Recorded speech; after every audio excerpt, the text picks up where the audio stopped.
Hi, I'm Maria Elizabeth Molly, and this is Relationship Alchemy. And today we're going to be talking about how to establish an abundant relationship with money. And my guest today is Daniel Mangena, who is an international speaker, best-selling author, broadcaster, and coach. He's best known for his highly successful Micro to Millions program, being the author of Stepping Beyond Intention and his Do It with Dan and Beyond Success podcasts. He is completely self-made and has spent decades perfecting his world-class coaching methodology. His mission is to spearhead an evolutionary uplift in universal consciousness by awakening people to the importance of their unique role and enabling them to manifest their dream life. And Daniel and I have a special connection because we met through my speaker coach, Trisha Brook, and he is in Cabo, and through him introducing me to my realtor, my wonderful realtor, who is a mutual friend of ours now. I am now in Cabo too. So we are actually both in Cabo doing this recording. Caught the Cabo bug. I caught the Cabo bug. Here we are. And so thank you, Dan, for changing my life in a beautiful, abundant way. I'm looking at the ocean as we speak. Exactly. So I would love to start with, how do you establish an abundant relationship with money? Mm-hmm. So I think one of the things that I'd love to do immediately is to just dispel this myth that exists in two parts in that. First and foremost, that we don't naturally have an abundant relationship with anything. And then number two, this idea that perhaps there's a different way to bring an abundance of money as to other things. So often in the work that I do, I get to see people who've got kick-ass relationships, but then their money's whack. Or, they've got a lot of vitality in their body, but their relationships are few-wee, and then the money's a bit, and I've got this, but I haven't got the other thing worked out. My whole thing is that when you look at nature, I'm looking at the ocean as you're looking at the ocean, just different parts of it, there is nothing but abundance. And even when you think of the idea of lack isn't a little bit of, there's an abundance of lack also when there's lack, right? So we're never not in a place of abundance. And so when we start to connect with the idea that abundance is a natural state, the natural state, it's not abnormal, it's not something we have to hustle and stress for, it's something that just is waiting for us to acknowledge that it's there already, we can start to approach money through the same way that we see the things that we do actually have an experience of abundance in, and bring that all together and let it be what it is, which is abundance, our natural state. I love that. And that is so aligned with what I talk about, because what I notice is similar to you, where that someone's business might be together, but their relationship is falling apart. Like we have an area where their creativity is really on point. I see this a lot, where you have a very clear channel with your creativity. But then when it comes to interfacing with other people, it's crunchy. It's not as easy. It's not as clear, for example. And so I talk a lot about translating strengths from one domain to another. And it sounds like you're talking about something very similar, which is the recognition that we already know how to do this, that we already have strengths, but we just haven't figured out how to apply them in this domain. Is that accurate? Exactly. So I teach about a concept that I call bleed theory, which reminds us that actually these separations between these parts of ourselves are actually illusionary anyway. Exactly. They don't really exist.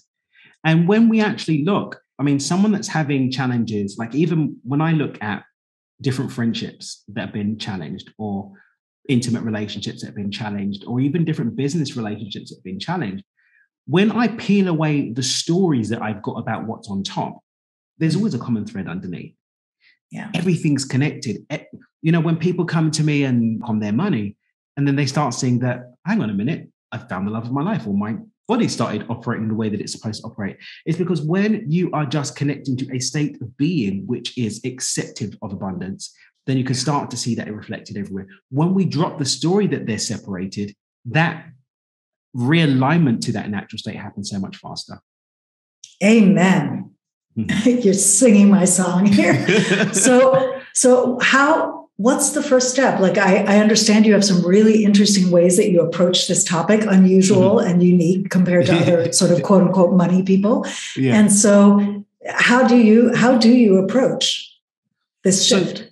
So we look at a few things. First and foremost, we look at something I call alignment. The catchphrase that's associated with that is stop meditating. And people get, what do you mean stop meditating? Meditation changed my life. I had a load of TV slots around this last summer, and hosts were calling me onto their TV show because they wanted to tell me off. Like, what do you mean stop meditating? And then when I explained it, they said, okay, I get it now. Because my whole thing is that meditation, spiritual practice, emotional work has a place. Mindset development, positive thinking has a place. But action does too. All of these things go together. And so with alignment, we're looking at bringing a clear intention, or not what's going on, an intentional movement forward, goals and objectives, clarity of purpose, then a healthy, emotional, vibrationally frequential state, then a mindset that's acceptive of the abundance that's yours. And then we click that all together with something that we call money DNA, which is establishing where our natural flow exists with the environment, with the people, places, and things there, with our habits and behaviors, so that all of that yummy work that we've done with healing our wounds, right? We're dealing with those limiting beliefs, actually has a home to land in terms of receiving some physically some money in our life. I love how you describe it as a home to land in. Because I see this a lot where we'll have an influx of good. Let's say all of a sudden that dream partner does show up in your life. And what's the first thing we do? Oh no, I'm going to lose them. I'm going to mess it up. Right. And I think curious if you have this experience where an influx, let's say, of money, like all of a sudden abundance of money can flow in. And then the first thing we do is we grip in fear. Right? That we'll lose it or that we'll make a mistake. And I'm always so interested about that moment because it's that grip that then begins to create the turnaround, doesn't it? The statistics are that 90% of people that get a windfall, like a lottery win, lose it within 5 years. Exactly. Right. For me, and this is a big part of why the alignment piece is so important, it's because we don't get what we want. We don't get what we put down on our vision board. We get who we are.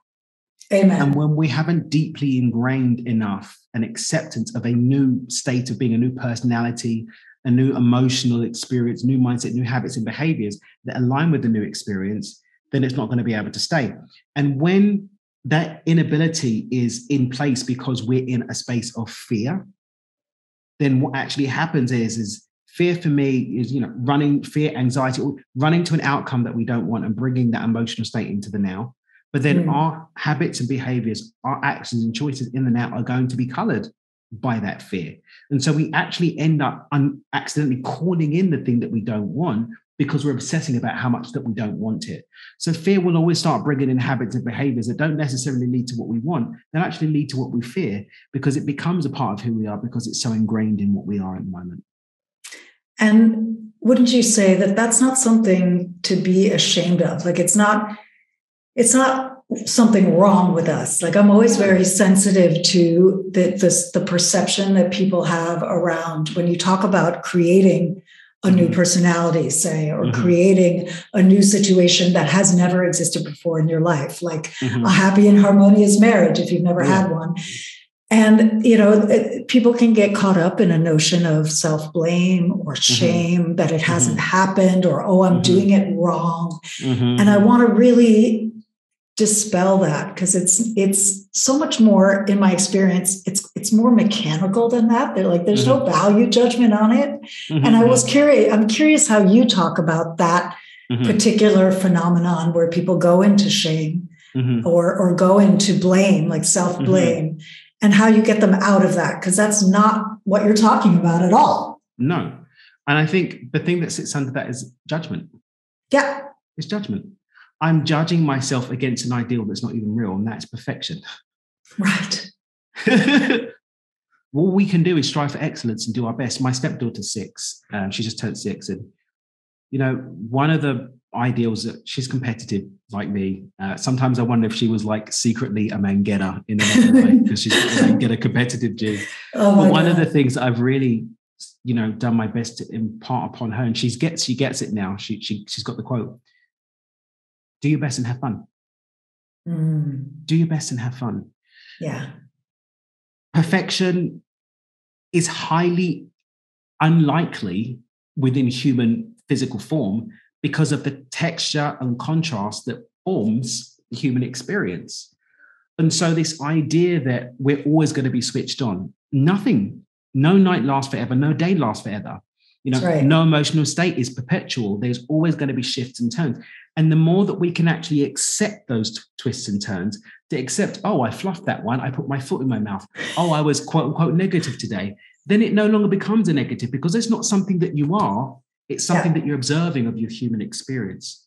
Because it's not who you are, it doesn't have a quote unquote negative impact. It just becomes part of the course. And so what I do is I encourage people to drop this story of getting it right every day and have compassion on yourself, that you are human. Think and feel with awareness, course correct as you're able to, but do it at a pace that serves you, not one that disempowers you. I always say, push your edge, but not your buttons. We can say, push your edge towards excellence, but not your buttons seeking this false idea of perfection. Beautifully said.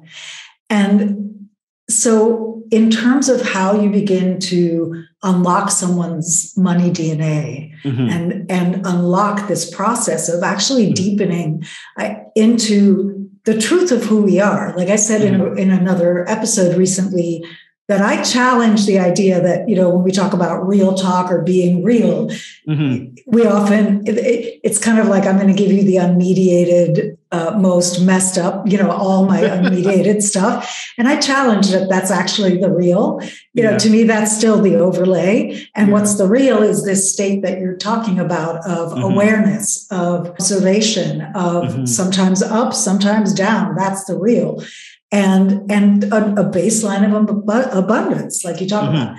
So how do you help? I understand you use various assessments and things like that. Can you talk a little bit about the nitty-gritty of what it takes to unlock your money DNA? Of course. So one of the first things, so we've got 7 pillars my work is based around, in terms of when we're working with people across a long period of time, whether they're working with us for a year in a mastermind, a group coaching program, whatever. There's a workshop. I'm going through a particular journey of 7 particular steps. And one of those is owning where we're at. And so that requires a level of knowing as to where we're at. And we use a series of assessments to identify where somebody's at. And part and parcel of that identification is getting to grips with where that natural flow exists. You mentioned money DNA, which is the phrase that we use for this approach, which is, so Olga, my son's mother, my wife is blonde hair, blue-eyed, Russian. I'm brown-eyed, brown skin, black-haired, black British, right? My parents are from Zimbabwe, her family's from Russia. When Ethan was conceived, there's any number of combinations of features that he could end up with. He could have little lips, bigger lips, slimmer nose, wider nose, curly hair, more kinky hair. We didn't know. And there's nothing that we actually had to do to have the experience of who he was. When he was born, that's what he was. Okay? What people will be served by is, in terms of moving away from this hustle mentality, is that your financial situation is going to naturally unfold from that same DNA construction that you're in right now.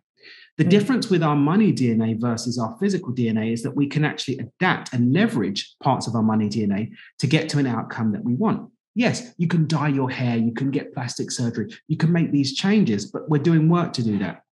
And so the tests that we do establish through a few different areas where that flow is. And some of them are interesting. For example, we use the erotic blueprint. And people say, use erotic blueprint to do with money DNA. Yes, because that's how you most naturally embody passion and pleasure. Yes. When you understand how you embody passion and pleasure, and then you can start to build your environment to support you feeling passion and pleasure, then of course, something that you desire is going to be experienced most easily through that same language. It's the same with love language. How do you receive high vibe communication? How are things communicated? Change at the unconscious level doesn't happen from words, it happens from emotional imprint. When a new idea isn't imprinted in the language that I can lovingly receive, I'm not going to get it. People are writing affirmations, I'm wealthy, I'm wealthy, I'm wealthy. Words of affirmations aren't your love language, sweetie. It's exactly. Right. And mine is quality time and acts of service, like acts of service. Acts of service, quality time. Yeah. Olga is Olga's physical touch and gifts. Yeah. I can tell her I love her all I want. If I haven't demonstrated that with what the way that I present things that I bring home, how I hold a hand or how I stroke a head, she's not going to feel it. It doesn't matter what I say.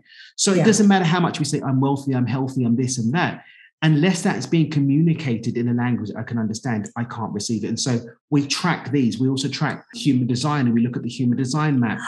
Awesome. We look at 4 tendencies. We look at your wealth dynamics profile. When we're going a bit deeper with people, we look at their Colby test. We look at their mind time, and we map this whole thing and look at where the flow is. And we see it's bonkers to see. We've helped people to get to financial freedom in 60 days. Most of our guys that come into our program with the intention of being a millionaire do it in less than a year.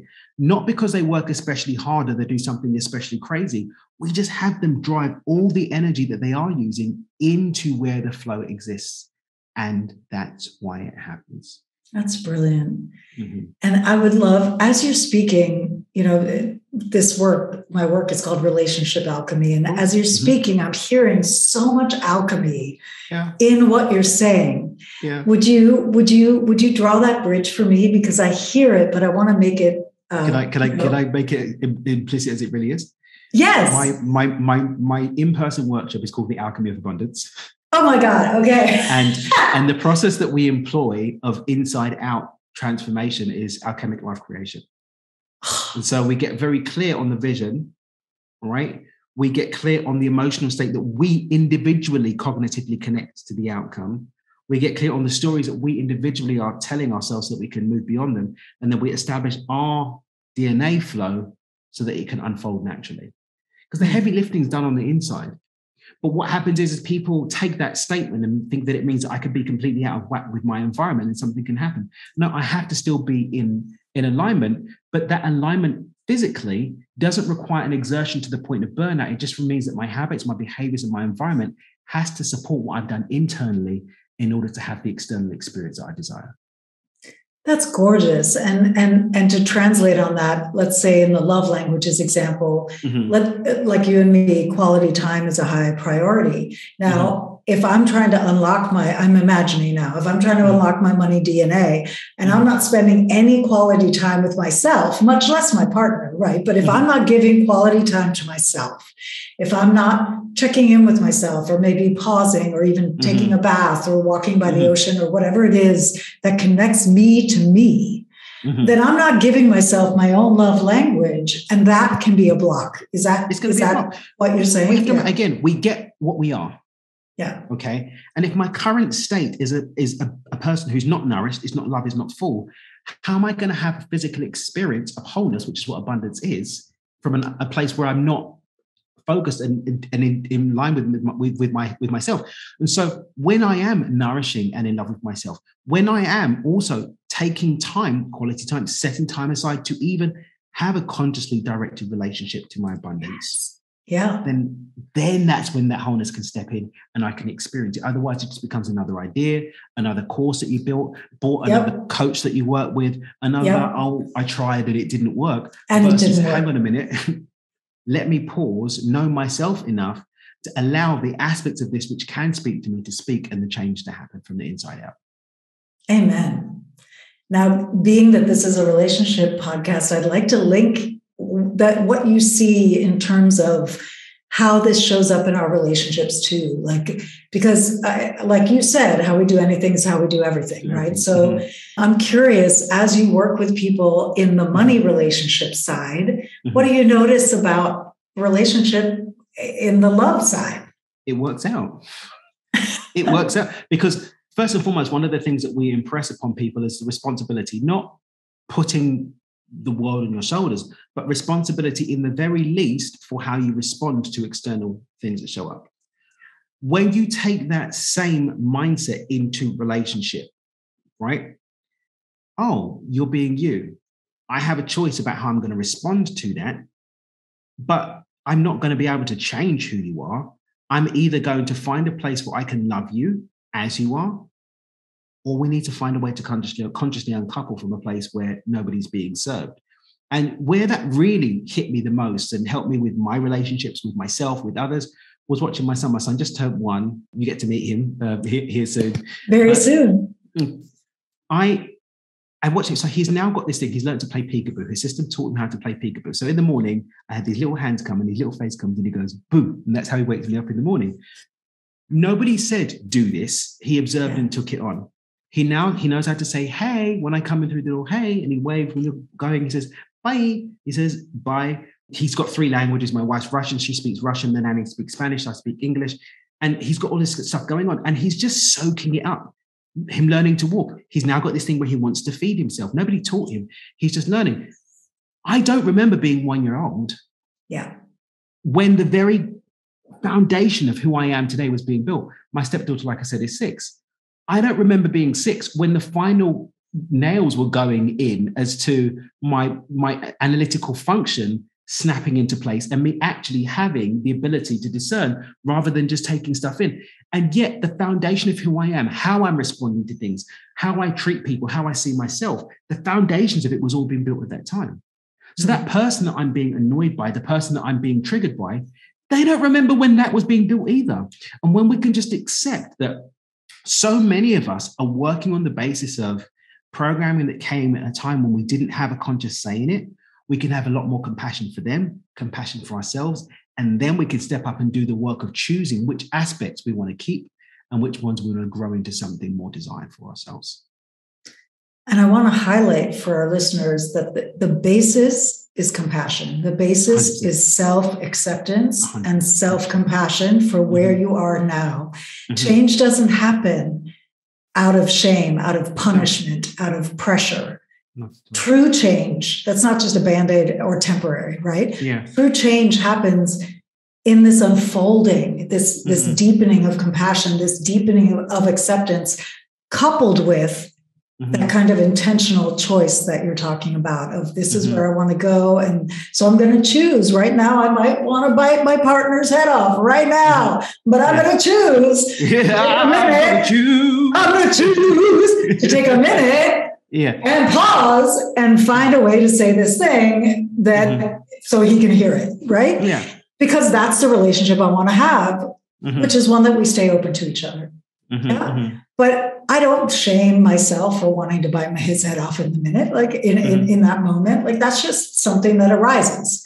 So I imagine in our relationship with money, there's some similarity as well. Like maybe you did blow money on something and you're ashamed of it, but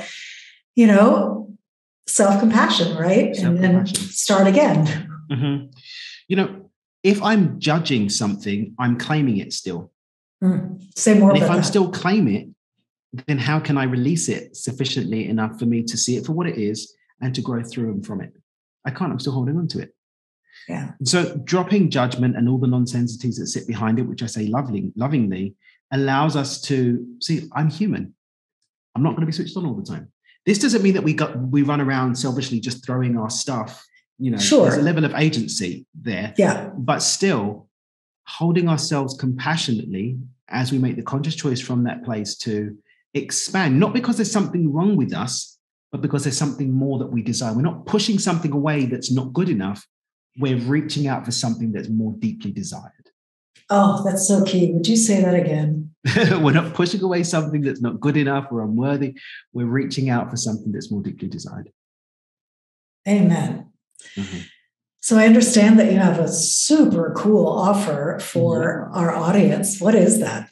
Yeah. So like I said, we've got this multi-dimensional approach to stepping into more abundance. And so I've picked a few points that I feel, especially in this day and time, are a bit more front of house, and created a short video, about 30 minutes, but it goes into a bit of depth into what I call how to be a harmonious money magnet. So it goes over to 3 secrets that we can start to bring into our life that allows us to establish that reconnection with the harmony that's awaiting us with money. And then we can take that and apply it to our health and other areas of our life also.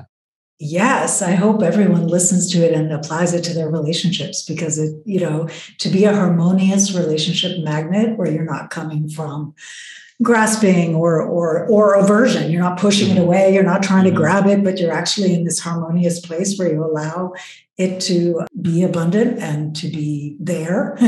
I want people to learn this. So how do they access it? I will put it in the show notes, but I want you to say it as well. dreamwithdan.com/HMM, Harmonious Money Magnet, HMM. HMM. Perfect. Great.